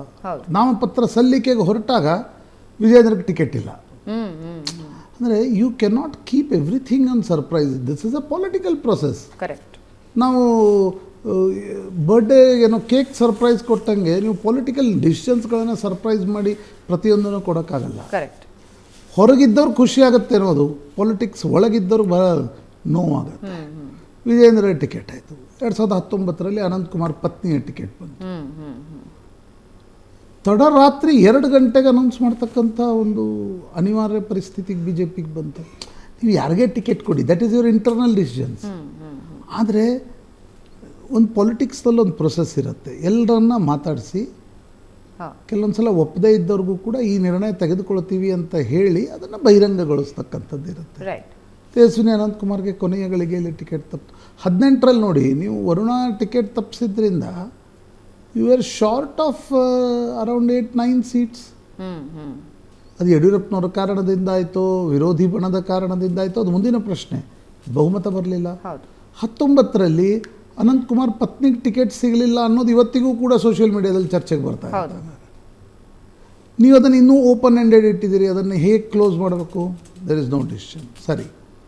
21ರಲ್ಲಿ ಯಡಿಯೂರಪ್ಪನವರಂಥ ಒಬ್ಬ ದೊಡ್ಡ ನಾಯಕನನ್ನು ಬದಲಿಸುವಾಗ ನಿಮಗೆ ರಿಪ್ಲೇಸ್ಮೆಂಟ್ ಸ್ಟ್ರಾಟಜಿ ಏನು ಅಂತಕ್ಕಂಥದ್ದು ಪ್ಲ್ಯಾನ್ ಇರಲಿಲ್ಲ. ಬಸವರಾಜ ಬೊಮ್ಮಾಯಿ ಅವರನ್ನು ಮುಖ್ಯಮಂತ್ರಿ ಅನೌನ್ಸ್ ಮಾಡಿದ್ರು. ಯಡಿಯೂರಪ್ಪನವ್ರು ಹೋಲಿಸಿದರೆ ಬಸವರಾಜ ಬೊಮ್ಮಾಯಿ ಯಾವುದೇ ರೀತಿಯ ಮಾಸ್ ಲೀಡರ್ ಅಲ್ಲ. ನಿಮ್ಗೆ ಗೊತ್ತಿತ್ತು ಅದರ ನಷ್ಟ ಆಗುತ್ತೆ ಅಂತಕ್ಕಂಥದ್ದು. ನಂತರ ಯಡಿಯೂರಪ್ಪನವ್ರನ್ನ ಏನು ಮಾಡಿದರೆ, ಹೋಗಿ ಪಾರ್ಲಿಮೆಂಟ್ರಿ ಬೋರ್ಡ್ ಅಂದರೆ ನೀವು ರಿಟೈರ್ಮೆಂಟ್ ಸ್ಟ್ರಾಟರ್ಜಿ ಒಂದಿನ ತೆಗೆದುಕೊಂಡು ಇನ್ನೊಂದು ದಿನ ಇಲ್ಲ ನೀವು ಆ್ಯಕ್ಟಿವ್ ಆಗಿರಿ, ಅದಕ್ಕೇನು ಅರ್ಥ ಇಲ್ಲ. ನಂತರ ಬಂತು, ಈಗ ವಿಜೇಂದ್ರ ಅಧ್ಯಕ್ಷರನ್ನಾಗಿ ಮಾಡಿದ್ರಿ. ಇದೇ ವಿಜೇಂದ್ರ ಏನು ಕೇಳ್ತಾ ಇದ್ರು, ಇಲ್ಲ ನನ್ನನ್ನು ಮಂತ್ರಿ ಮಾಡಿ ಅಂತಕ್ಕಂಥ. ಮಂತ್ರಿ ಮಾಡದೇ ಇರುವಂಥ ಕಾರಣದಲ್ಲಿ ತೆಗೆದುಕೊಂಡ ನಿರ್ಣಯ ಮತ್ತು ಅಧ್ಯಕ್ಷರಾಗಿ ಹೆಂಗೆ ತೆಗೆದುಕೊಂಡ್ರಿ? ಅಂದರೆ ಅದಕ್ಕೇನು ಲೀನಿಯರ್ ಸ್ಟ್ರಾಟಜಿ ಇಲ್ಲ. ನೆಕ್ಸ್ಟ್ ಜಗದೀಶ್ ಶೆಟ್ಟರ್ ತೀರ್ಮಾನ ಮಾಡಿದ್ರಿ, ಜಗದೀಶ್ ಶೆಟ್ಟರ್ಗೆ ಟಿಕೆಟ್ ಇಲ್ಲ. ಈಶ್ವರ ಯಾಕೆ ತೀರ್ಮಾನ ಮಾಡಿದ್ರಿ? ಯಡಿಯೂರಪ್ಪನವರನ್ನು ಇಳಿಸ್ತಕ್ಕಂಥ ಸಂದರ್ಭದಲ್ಲೇ ಆ ಒಂದು ಬ್ಯಾಚನ್ನು ರಿಟೈರ್ಡ್ ಮಾಡಬೇಕು, ಹೊಸ ಬ್ಯಾಚ್ ಬರಬೇಕು ಅನ್ನೋ ಅದಾಗಿ 8 ತಿಂಗಳಿಗೆ ಅವರು ವಾಪಸ್ ಬಿ ಜೆ ಪಿಯಲ್ಲಿದ್ದಾರೆ. ಈಗ ಅವರು ಅವ್ರದ್ದೇ ಕ್ಷೇತ್ರದ ಶಾಸಕ ಸ್ಥಾನವನ್ನು ಅವರಿಂದ ಕಸಿದುಕೊಂಡು ಅವರು ಕಾಂಗ್ರೆಸ್ಸಿಗೆ ಹೋಗಿ ವಾಪಸ್ ಅವ್ರನ್ನ ಈಗ ಬಿ ಜೆ ಪಿಗೆ ಕರ್ಕೊಂಡು ಬಂದು ಧಾರವಾಡದಲ್ಲಿ, ಹಾವೇರಿಯಲ್ಲಿ ಅವ್ರದ್ದು ಪ್ರೊಬೆಬಲ್ ಲೀಸ್ಟಲ್ಲಿ ಹೆಸರಾಗ್ತಾಯಿದೆ. ಆಗ ತೆಗೆದ್ರೆ ಯಾಕೆ, ಕರ್ಕೊಂಡು ಬಂದ್ರಿ ಯಾಕೆ? ರೈಟ್. ಆಮೇಲೆ ನನಗನ್ಸುತ್ತೆ ಭಾವನ, ನೋಡಿ, ಕಾಂಗ್ರೆಸ್ನಲ್ಲಿ ಗಾಂಧಿ ಕುಟುಂಬ is not A part of a problem. Over all ಕಾಂಗ್ರೆಸ್ನ ದೃಷ್ಟಿಯಿಂದ ಇರ್ಬೋದು, but it is a part of solution. Yellow problem ಆದರೆ ಅದು RSS part of solution for BJP. But ಕರ್ನಾಟಕದಲ್ಲಿ ನೋಡಿ, ನಳಿನ್ ಕುಮಾರ್ ಕಟೀಲು ಕಗ್ಗಂಟಾಗಿ ಕುಳಿತಿದೆ. ಬಿಕಾಸ್ RSSನಲ್ಲಿ 2 ಬಣಗಳು ಬೇರೆ ಬೇರೆ ಅಭಿಪ್ರಾಯಗಳನ್ನು ಹೇಳ್ತಾ ಇವೆ. ಆಮೇಲೆ ಈಗ ಅನಂತಕುಮಾರ್ ಹೆಗಡೆ ಸೀಟ್ ಬದಲಿಸಬೇಕು ಅಂದಾಗ ಅಲ್ಲಿ ಯಾರು ಅಂತಕ್ಕಂಥದ್ದನ್ನು ಒಂದು 3-4 ತಿಂಗಳ ಮುಂಚೆ ನಿರ್ಣಯವನ್ನು ತೆಗೆದುಕೊಳ್ಬೇಕಾಗತ್ತೆ. ರೈಟ್. ಆದರೆ ನಾನು ಹೇಳೋದು, ನೀವು ನಾಳೆ ಪರೀಕ್ಷೆ ಅಂದಾಗ ಯಾವತ್ತಿಗೂ ಇವತ್ತೇ ಅಭ್ಯಾಸ ಮಾಡಬೇಕು ಅಂತಕ್ಕಂಥ ತೀರ್ಮಾನ, ಯುದ್ಧಕಾಲ ಶಸ್ತ್ರಾಭ್ಯಾಸ, ಮತ್ತು ಎಷ್ಟೊಂದು ಗೊಂದಲಗಳು. ಈಗ ಈಶ್ವರಪ್ಪನವರು ಅವ್ರು ಕೇಳ್ತಾರೆ, ಶಿವಮೊಗ್ಗದಲ್ಲಿ ಮಗನಿಗೆ ಟಿಕೆಟ್ ಕೊಡಿ ಅಂತಕ್ಕಂಥದ್ದನ್ನು ಅವ್ರು ಕೇಳ್ತಾ ಇದ್ದಾರೆ. ಕೊಡದೆ ಹೋದರೆ ಅನ್ನುವ ಪ್ರಶ್ನೆಯನ್ನು ಕೂಡ ಅವ್ರು ಮುಂದಿಟ್ಟಿದ್ದಾರೆ. ಅವ್ರ ಮಗ ಓಪನ್ ಸ್ಟೇಟ್ಮೆಂಟು ಕೊಟ್ಟಿದ್ದಾರೆ. ಪ್ರತಾಪ್ ಸಿಂಹ ಬಹಿರಂಗವಾಗಿ ಬಂದು ಮಾತಾಡ್ತಾ ಇದ್ದಾರೆ. ಮಂಗಳೂರಲ್ಲಿ, ಕಾರವಾರದಲ್ಲಿ, ಉಡುಪಿಯಲ್ಲಿ ಶೋಭಾ ಕರಂದ್ಲಾಜೆ ಬಂದು ಮಾತಾಡಿದರು. CT ರವಿ ಹೇಳಿದರು, ನನ್ನ ಹೊಟ್ಟೆಯಲ್ಲಿ ಭಾಳ ಇದೆ, ಹೊರಗೆ ಹಾಕ್ತೀನಿ, ಚುನಾವಣೆ ನಂತರ ಹೊರಗೆ ಹಾಕ್ತೀನಿ ಅಂತಕ್ಕಂಥದ್ದು. ಅಂದರೆ ಡಿಸಿಷನ್ ಮೇಕಿಂಗ್ ಪ್ರೊಸೆಸ್ನಲ್ಲಿದ್ದವ್ರಿಗೆ ಏನಾಗ್ತಿದೆ ಅನ್ನೋದು ಗೊತ್ತಾಗ್ತಾ ಇಲ್ಲ. ಆಮೇಲೆ ಈ ಪದೇ ಇದೆ ಅಲ್ಲ, ಕರ್ನಾಟಕದ ಕೋರ್ ಕಮಿಟಿಯಿಂದ ಹೆಸರು ತರಿಸ್ಕೊಳ್ಳೋದು, ಆ ಲೀಸ್ಟ್ಗೆ ಯಾವುದೇ ರೀತಿಯಾಗಿರ್ತಕ್ಕಂಥ ಟ್ರ್ಯಾಕ್ಷನ್ನೇ ದಿಲ್ಲಿಯಲ್ಲಿ ಸಿಗಲ್ಲ, ಯಾವುದೋ ಹೊಸ ಹೆಸರುಗಳು ಬಂದುಬಿಡ್ತವೆ ಅಂತ. ಪೊಲಿಟಿಕಲ್ ಪ್ರೊಸೆಸ್ಗೆ ತನ್ನದೇ ಆಗಿರ್ತಕ್ಕಂಥ ಒಂದು ಡೆಮೊಕ್ರೆಟಿಕ್ ಪೊಲಿಟಿಕಲ್ ಪ್ರೊಸೆಸ್ ಇರುತ್ತೆ. ಏನಾಗತ್ತೆ ಭಾವನ, ಮಳೆಗಾಲದಲ್ಲಿ ಎಲ್ಲವೂ ನಡೆದು ಹೋಗುತ್ತೆ. ಮಳೆಗಾಲದಲ್ಲಿ ನೀರಿನ ಕೊರತೆ ಇರಲ್ಲ. ಬರಗಾಲ, ಈಗ ಮೋದಿ ಅನ್ನುವ ಹೆಸರಿನಲ್ಲಿ ಎಲ್ಲವೂ ಮುಚ್ಚೋಗುತ್ತೆ, ಯಾಕಂದರೆ ಮೋದಿಗೆ ಆ ಜನಪ್ರಿಯತೆ ಇದೆ. ಅಂದರೆ ಬರಗಾಲದಲ್ಲಿ ಕುಡಿಲಿಕ್ಕೆ ನೀರು, ಜಾನುವಾರಿಗೆ ನೀರು ಕೊಟ್ಟು ಗಿಡಕ್ಕೆ ನೀರು ಉಣಿಸೋನು ಜಾಣ. ಬಟ್ ಇದರ ಜೊತೆಗೇನೆ ಹೈಕಮಾಂಡ್ ಕೂಡ ಅದ್ರ ಬಗ್ಗೆ ಗಮನ ಹರಿಸಬೇಕು. ಈಗ ಯಾವ್ಯಾವ ರಾಜ್ಯಗಳಲ್ಲಿ ಬಲಿಷ್ಠವಾಗಿದೆ ಅನ್ನೋದು ಈಗಾಗಲೇ ಗೊತ್ತಿದೆ. 25 ಸ್ಥಾನಗಳನ್ನು ಗೆದ್ದಿರೋ BJP ಕರ್ನಾಟಕದಲ್ಲಿ 25 ಸ್ಥಾನ ಬರೋ ಸಾಧ್ಯತೆ ಬಹಳ ಕಮ್ಮಿ ಅಂತಲೂ ಗೊತ್ತಿದೆ. ಈ ಟೈಮಲ್ಲಿ ಹೈಕಮಾಂಡ್ ಕೂಡ ತಲೆ ಕೆಡಿಸ್ಕೋಬೇಕಾಗಿರುವಂತಹ ವಿಷಯ. ಯಾಕಂದರೆ ದಕ್ಷಿಣ ಭಾರತದಲ್ಲಿ ಬೇರೆ ಯಾವ ರಾಜ್ಯಗಳಲ್ಲೂ ಕೂಡ ಸೀಟ್ ಗೆಲ್ಲೋ ಅವಕಾಶ ಅಂತೂ BJPಗೆ ಹೆಚ್ಚಿನ ಮಟ್ಟಕ್ಕಿಲ್ಲ, ಇರೋದು ಕರ್ನಾಟಕದಲ್ಲೇ. ಸೊ ಇರುವಂತಹ ಸೀಟ್ಗಳನ್ನು ಉಳಿಸ್ಕೋಬೇಕಾದ್ರೆ RSS ಇರಲಿ, BJP ಇರಲಿ, ಯಾವುದೇ ಪಾರ್ಟಿ ಇರಲಿ, ಪಾಲಿಟಿಕ್ಸ್ನಲ್ಲಿ ಒಂದು ಪೊಲಿಟಿಕಲ್ ಪ್ರೊಸೆಸ್ ಅಂತಿರುತ್ತೆ. ಈಗ ಕಾಂಗ್ರೆಸ್ನಲ್ಲಿ ಸಿದ್ದರಾಮಯ್ಯನವರು ಅಭಿಪ್ರಾಯ, DK ಶಿವಕುಮಾರ್ ಅಭಿಪ್ರಾಯ, ಖರ್ಗೆ ಅಭಿಪ್ರಾಯ, ಪರಮೇಶ್ವರ್ ಅಭಿಪ್ರಾಯ, ಆ ಅಭಿಪ್ರಾಯವನ್ನು ತೆಗೆದುಕೊಂಡು ಪೊಲಿಟಿಕಲಿ ವಾಟ್ ಈಸ್ ಕರೆಕ್ಟ್ ಆ ನಿರ್ಣಯವನ್ನು ತೆಗೆದುಕೊಂಡು ಅದರಲ್ಲಿ BJP ಸೋಲ್ತಾ ಇದೆ. ಕರ್ನಾಟಕದ BJPಯಲ್ಲಿ ಏನಾಗ್ತಿದೆ ಅಂದರೆ, ಒಂದ್ಸಲ ಇವ್ರದ್ದು ನಡೆಯುತ್ತೆ, ಅವ್ರದ್ದೇ ನಡೀತಾ ಹೋಗುತ್ತೆ, ಒಂದ್ಸಲ ಇನ್ನೊಬ್ರದ್ದು ನಡೆಯುತ್ತೆ, ಪಾಪ ಇವ್ರನ್ನ ಮಾತಾಡ್ಸೋರು ದಿಕ್ಕಿರಲ್ಲ. ಪಾಲಿಟಿಕ್ಸ್ನಲ್ಲೇನು, ಎಲ್ಲ ಬಣಗಳನ್ನು ಸರಿತೂಗಿಸ್ಕೊಂಡು ಹೋಗ್ತಕ್ಕಂಥ ಚಾಕಚಾಕ್ಯತೆ ಬೇಕು. ರೈಟ್. ಇದರ ಜೊತೆಗೆ ಏನು RSS ಅಥವಾ BJP ಏನು ಸೂತ್ರನ ಅಳವಡಿಸ್ಕೊಂಡು ಬಂದಿದೆ ಈ ಹಿಂದಿನಿಂದಲೂ ಕೂಡ, ಏನು ಸ್ಟ್ರಾಟಜಿ ಇಲ್ಲ. ಕರ್ನಾಟಕ ಎದುರಿಸ್ತಾ ಇರುವಂತಹ ದೊಡ್ಡ ಸಮಸ್ಯೆ ಒಬ್ಬರ ಕಾಲ ಪಾರಂಪರ್ಯದ ಬಗ್ಗೆ ಮಾತಾಡಿದ್ರೆ ವಿಜೇಂದ್ರನ ರಾಜ್ಯಾಧ್ಯಕ್ಷರು ಮಾಡೋ ಅನಿವಾರ್ಯ ಪರಿಸ್ಥಿತಿ ಬಂತು. ಅಂದರೆ ನಿಮಗೆ ನಿರ್ಣಯಗಳನ್ನು ತೆಗೆದುಕೊಳ್ಳುವಾಗ, ಮಾತನಾಡುವಾಗ ಪ್ರೊಸೆಸ್ಗಳನ್ನು ಅಳವಡಿಸ್ಕೊಂಡ್ರೆ, ಸ್ಟ್ರಾಟಜಿಯನ್ನು ಲೀನಿಯರ್ ಸ್ಟ್ರಾಟಜಿ, ಇವತ್ತು ಈ ನಿರ್ಣಯ ತೆಗೆದುಕೊಂಡಿದ್ದೀವಿ, 2 ವರ್ಷ ಆದ ನಂತರ ಇದನ್ನೇ ಬ್ಯಾಕಪ್ ಮಾಡ್ತೀವಿ ಅನ್ನೋ ತೆಗೆದುಕೊಂಡ್ರೆ ಇಲ್ಲ.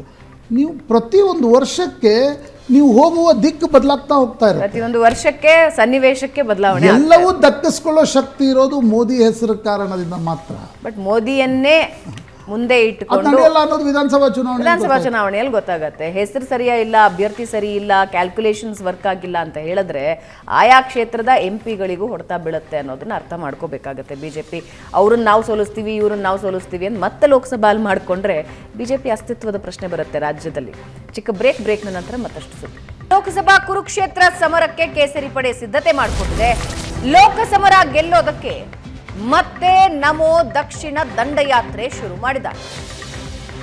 ದಕ್ಷಿಣ ರಾಜ್ಯಗಳಲ್ಲಿ ಪ್ರಧಾನಿ ಮೋದಿ ಪ್ರವಾಸಕ್ಕೆ ಸಿದ್ಧತೆ ಮಾಡಿಕೊಂಡಿದ್ದು, ಮಾರ್ಚ್ 15ರಿಂದ 19ರವರೆಗೆ ಮೋದಿ ದಕ್ಷಿಣ ದಂಡಯಾತ್ರೆ ಇರುತ್ತೆ. ಕರ್ನಾಟಕದಿಂದಲೇ ದಂಡಯಾತ್ರೆ ಶುರು ಮಾಡ್ತಾರೆ ಮೋದಿ. ಕರ್ನಾಟಕ, ತಮಿಳುನಾಡು, ಕೇರಳ, ಆಂಧ್ರ, ತೆಲಂಗಾಣದಲ್ಲಿ ಮೋದಿ ಪ್ರವಾಸ ಮಾಡೋರಿದ್ದಾರೆ. ದಕ್ಷಿಣ ಭಾರತದಲ್ಲಿ ಹೆಚ್ಚಿನ ಸ್ಥಾನಗಳನ್ನ ಗೆದ್ರೆ ಟೋಟಲ್ ಕ್ಯಾಲ್ಕುಲೇಷನ್ ಮೋದಿ ಅಂದುಕೊಂಡ ಆ ಲಿಸ್ಟ್ ಏನಿದೆಯಲ್ಲ 400 ಪಾರ್ ಅಥವಾ 370 ಅದರ ಹತ್ರಕ್ಕೆ ಬರೋ ಸಾಧ್ಯತೆ ಇದೆ. ಪ್ರಶಾಂತ್, ಉತ್ತರ ಭಾರತದಲ್ಲಿ ಮೋದಿ ಜನಪ್ರಿಯತೆ ಖಂಡಿತ ಇದ್ದೇ ಇದೆ. ಅದನ್ನು ಹೊರತುಪಡಿಸಿ ದಕ್ಷಿಣ ಭಾರತಕ್ಕೆ ಬರೋದಾದ್ರೆ ಆಂಟಿ ಬಿಜೆಪಿಯ ರಾಜ್ಯಗಳು ಜಾಸ್ತಿ ಇವೆ. ಕೇರಳ, ತಮಿಳುನಾಡು.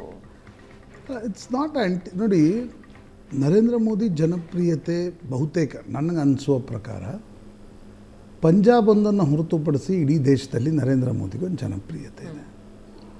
ಆದರೆ ಅನೇಕ ಬಾರಿ ರಾಷ್ಟ್ರೀಯ ಜನಪ್ರಿಯತೆಯನ್ನು ವೋಟಾಗಿ ಕನ್ವರ್ಟ್ ಮಾಡಬೇಕಾದ್ರೆ you need organisation, number 1. Number 2, you need political space. ಒಂದು ಪೊಲಿಟಿಕಲ್ ವಾಯ್ಡ್ ಅಂತಿರೋ, ಶೂನ್ಯತೆ ಅಂತಿರೋ, ಅದು ರಾಜಕಾರಣದಲ್ಲಿದ್ದರೆ ಮಾತ್ರ ನಿಮ್ಗೆ ಅದು ಕನ್ವರ್ಟ್ ಆಗಲಿಕ್ಕೆ ಸಾಧ್ಯ ಆಗುತ್ತೆ. ಉತ್ತರ ಭಾರತದಲ್ಲಿ ಏನು political space B J P ಗಳಿಸ್ಕೊಂಡಿದೆಯೋ, ದಕ್ಷಿಣ ಭಾರತದಲ್ಲಿ ಕರ್ನಾಟಕವನ್ನು ಹೊರತುಪಡಿಸಿದರೆ ಒಂದು political void space B J ಪಿಗೆ ದೊಡ್ಡ ಮಟ್ಟದಲ್ಲಿ ಇಲ್ಲ. ಅಂದರೆ ಈಗ ಕಳೆದ ಬಾರಿ ಕೂಡ ನಾವು ನೋಡಿದ್ವಿ, 130 ಸೀಟ್ಗಳೇನು ದಕ್ಷಿಣ ಭಾರತದಲ್ಲಿ ಬರ್ತವೆ. 39 ತಮಿಳುನಾಡಿನಲ್ಲಿ, 20 ಕೇರಳದಲ್ಲಿ, 17 ಅಲ್ವಾ ತೆಲಂಗಾಣ, 17ದಲ್ಲಿ ತೆಲಂಗಾಣ, 25 ಆಂಧ್ರ ಪ್ರದೇಶ, 28 ಕರ್ನಾಟಕ. ನಿಮಗೆ ಆ 130 ಸೀಟ್ಗಳಲ್ಲಿ ಬಿ ಜೆ ಪಿಗೆ ಸ್ಪೇಸ್ ಇರ್ತಕ್ಕಂಥದ್ದು. ಕೇರಳದ 20 ಸೀಟ್ಗಳಲ್ಲಿ ಏನು ಬಿ ಜೆ ಪಿಗೆ ಭಾಳ ದೊಡ್ಡ ಸ್ಪೇಸ್ ಇಲ್ಲ. ಆಂಧ್ರ ಪ್ರದೇಶದ 25 ಸೀಟ್ಗಳಲ್ಲಿ ಬಿ ಜೆ ಪಿಗೆ 1-2 ಸೀಟ್ ಬಿಟ್ಟರೆ ಸ್ಪೇಸ್ ಇಲ್ಲ. ಬಟ್ ತಮಿಳ್ನಾಡಿನಲ್ಲಿ ಬಿ ಜೆ ಪಿ ಪುಷ್ ಮಾಡ್ತಕ್ಕಂಥ ಪ್ರಯತ್ನವನ್ನು ಮಾಡ್ತಾಯಿದೆ. ಬಿಕಾಸ್ AIADMK ಜಯಲಲಿತಾ ನಂತರ ಏನೊಂದು ಶಿಥಿಲ ಆಗ್ತಾಯಿದೆ, ಅದರ ಲಾಭವನ್ನು ಪಡೆದುಕೊಳ್ಳಬೇಕು ಅಂತಕ್ಕಂಥ. ಬಟ್ ಸೀಟಾಗಿ ಎಷ್ಟು ಕನ್ವರ್ಟ್ ಆಗುತ್ತೆ ಅಂತಕ್ಕಂಥದ್ರ ಬಗ್ಗೆ ಅನೇಕರಿಗೆ ಸಂದೇಹಗಳಿವೆ. ಬಟ್ ವೋಟ್ ಶೇರ್ ಈ ಬಾರಿ ಜಾಸ್ತಿ ಗೆದ್ಕೊಳ್ತಾರೆ ಅಂತ ಸರ್ವೆಗಳು ಹೇಳ್ತಾ ಇವೆ. ವೋಟ್ಸ್ ಈಗ ವಿಧಾನಸಭಾ ಚುನಾವಣೆಗೆ ಹೋಲಿಸಿದರೆ ಲೋಕಸಭಾ ಚುನಾವಣೆಯಲ್ಲಿ ಬಿ ಜೆ ಪಿ ಮತ್ತು ಕಾಂಗ್ರೆಸ್ನ ವೋಟ್ ಶೇರ್ ಯಾವತ್ತಿಗೂ ಜಾಸ್ತಿ ಆಗುತ್ತೆ. ಬಟ್ ಬರೀ vote share is not important. Vote ಸೀಟಾಗಿ ಕನ್ವರ್ಟ್ ಆಗುತ್ತಾ ಅನ್ನೋದು ಮುಖ್ಯ ಆಗುತ್ತೆ. ಬಿ ಜೆ ಪಿಯ 400 ಪಾರ್ ಅಥವಾ ಅಂದರೆ NDAದ 400 ಪಾರ್, ಬಿ ಜೆ ಪಿಯ 370 ಪಾರ್ ಆಗಬೇಕಾದ್ರೆ ಈ ದಕ್ಷಿಣ ಭಾರತದ 84 ಸೀಟ್ಗಳನ್ನೇನು ಬಿ ಜೆ ಪಿ ಟಾರ್ಗೆಟ್ ಮಾಡ್ತಾ ಇದೆ. ತಮಿಳುನಾಡಿನ ಸೀಟ್ಗಳು, ಕೇರಳದಲ್ಲಿ ಒಂದು ಸ್ವಲ್ಪ ಸೀಟ್ಗಳು, ತೆಲಂಗಾಣದ ಸೀಟ್ಗಳು ಮತ್ತು ಕರ್ನಾಟಕದ ಸೀಟ್ಗಳನ್ನೇನು ಟಾರ್ಗೆಟ್ ಮಾಡ್ತಾ ಇದೆ. ಅಲ್ಲಿ ಕಳೆದ ಬಾರಿ ಎಷ್ಟಿತ್ತು? 25 ಕರ್ನಾಟಕ, 4 ತೆಲಂಗಾಣ, ಅಂದರೆ 29 ಸೀಟ್ಗಳನ್ನು ಬಿ ಜೆ ಪಿ ಗೆದ್ದಿತ್ತು. ಅದನ್ನು ಬಿ ಜೆ ಪಿ 45-48ರವರೆಗೆ ಒಯ್ಲಿಕ್ಕೆ ಸಾಧ್ಯ ಇದೆನಾ ಅಂತಕ್ಕಂಥದ್ದು ಪ್ರಶ್ನೆ.